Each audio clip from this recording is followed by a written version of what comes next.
During a titration, 55 milliliters of 0.1 molar acetic acid solution is titrated with 5 milliliters of 0.1 molar sodium hydroxide.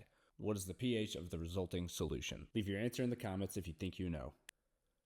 Here's a titration curve of a weak acid being titrated by a strong base. When you're given a problem like this, you need to be thinking about what point on the titration curve are we working with. We know we're not at the beginning because we've started to add some sodium hydroxide, and you can look at the values in the question to easily tell that we have not yet reached the equivalence point because the concentration of both of those solutions is the same, but we've added much less base than we have of the weak acid. So we're somewhere between the beginning and the equivalence point. Anytime you're in that region of a titration curve, the reaction that you need to be thinking about is the weak acid reacting with hydroxide ions to create water and A-.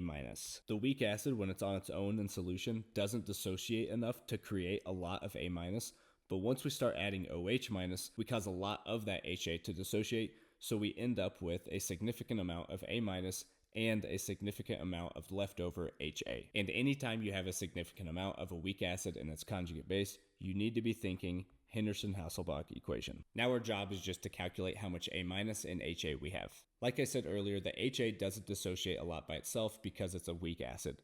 So we can say that we have the full amount of HA to start with. To find that amount, you need to do 55 milliliters of that acetic acid solution, which we'll write as 55 times 10 to the negative 3 liters times 0.1 molar. And that's going to get you 5.5 times 10 to the negative 3 moles. I'm going to write that under HA, but I'll leave off that times 10 to the negative 3 just to save some space. The amount of OH that we added, we can calculate doing the same method by doing 5 milliliters times 0.1 molar. And hopefully you can see that that would give us 0.5 times 10 to the negative 3 moles, which I'll just write as 0.5. The HA and the OH- are going to completely react, so we subtract 0.5 from both of those values.